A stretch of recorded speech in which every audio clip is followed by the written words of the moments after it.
Shalom, bertemu kembali dalam program Minutes of Change menuju perubahan menjadi pribadi yang berkenan kepada Bapa dan layak menjadi mempelai Kristus di akhir zaman. Sharing kebenaran firman Tuhan hari ini waktu. Kita hanya diberikan jatah sejumlah hari di dunia ini. Jika kita mengacaukannya, kita telah gagal. Jika kita membuang-buang waktu, maka kita telah menyia-nyiakan hidup ini.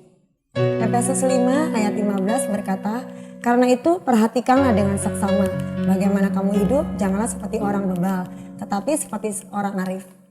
Efesus 5 ayat 16 sampai 17 berkata, "Dan pergunakanlah waktu yang ada karena hari-hari ini adalah jahat. Sebab itu janganlah kamu bodoh, tetapi usahakanlah supaya kamu mengerti kehendak Tuhan." Lockdown adalah masa pemberhentian penuh di mana kita tidak bisa melakukan apapun juga. Inilah waktu terbaik dari Tuhan agar kita bisa merenungkan dan mendengar suara Tuhan. Mari kita bertanya kepada Tuhan apa saja yang Dia kehendaki untuk kita lakukan. Roma 15 ayat 1b berkata, "Janganlah kita mencari kesenangan kita sendiri, karena Kristus juga tidak mencari kesenangannya sendiri."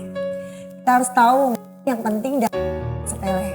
Renungkanlah dalam doa dan permohonan kepada Tuhan agar kita di waktu yang sisa hidup kita ini kita bisa melakukan kehendak Bapa di surga.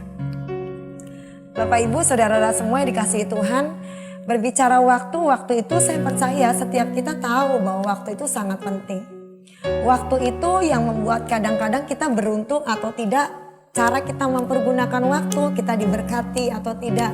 Itu salah satunya juga cara kita menggunakan waktu yang ada itu sangat menentukan pelayanan kita ke depan. Cara kita menggunakan waktu itu sangat menentukan langkah kita ke depan.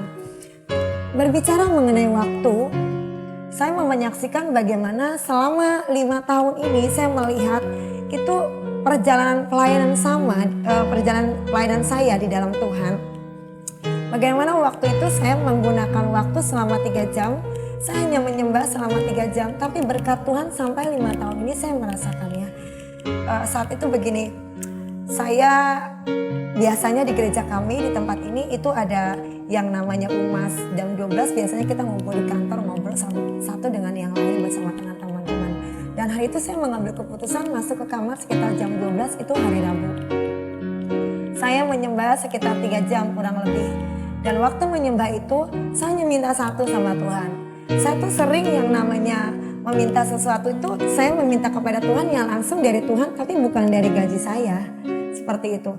Nah saat waktu saya menyembah kurang lebih 3 jam itu saya ngomong gini sama Tuhan terakhirnya setelah saya menyembah saya ngomong gini, "Tuhan nanti hari Sabtu beras saya habis. Saya kepengen Tuhan kirim beras sama saya." Saya seperti itu ngomong sama Tuhan.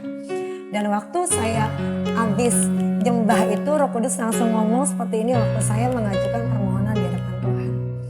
Roh Kudus ngomong seperti ini, "Karena pujian penyembahanmu hari ini berkenan di hadapanku, mulai hari ini aku akan kirim beras."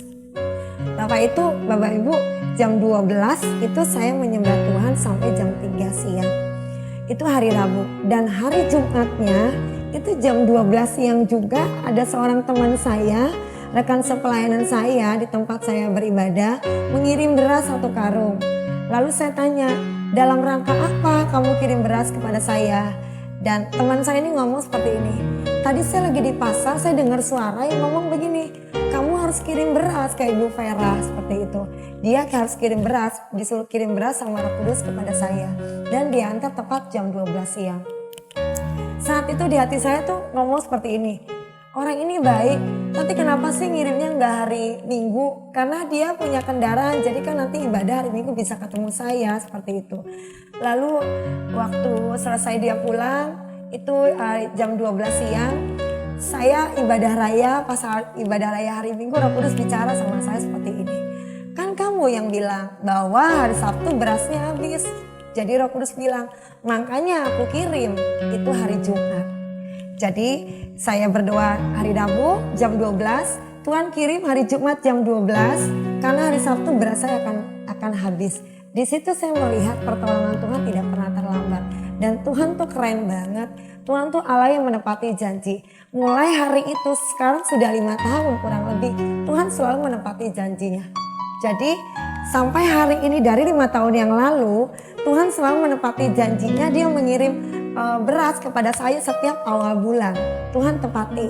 Itu hanya gara-gara saya mempergunakan waktu sesuai dengan kehendak Bapa. Gara-gara hanya karena saya mempergunakan waktu itu menyenangkan hati Tuhan.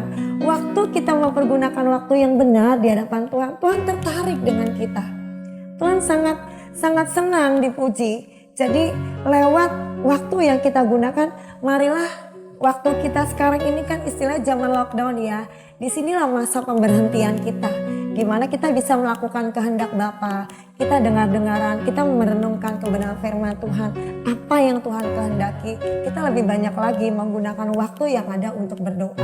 Saya mendisiplinkan waktu hari-hari ini. Saya bangun jam 4 pagi. Sampai dari jam 4 sampai jam 6 saya berdoa saat teduh saya bersama dengan suami. Di situ selama 2 jam termasuk di dalamnya membaca Alkitab. Setelah itu saya berdoa lagi di gereja kami, ada tempat kami beribadah di atas. Kami doa lagi sama teman-teman untuk berdoa buat gereja kami.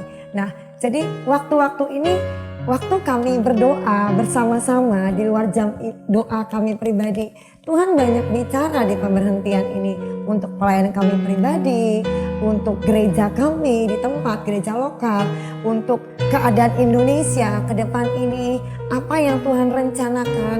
Nah, waktu kita memberikan waktu yang terbaik, Tuhan tuh menyedengkan telinganya untuk mendengar doa-doa kita. Biar apa yang saya bagikan hari-hari ini, yuk kita mari setiap kita yang mendengarkan kebenaran firman Tuhan hari ini, pergunakan waktu yang ada. Efesus berkata tadi bahwa hari-hari ini adalah hari-hari yang jahat. Mari kita menggunakan waktu kita lebih benar lagi di hadapan Tuhan supaya kita mengerti kehendak Bapa pada zaman ini. Dan Tuhan dapati kita dalam keadaan anak Tuhan yang menyenangkan Tuhan di akhir zaman ini. Terima kasih, Tuhan Yesus memberkati.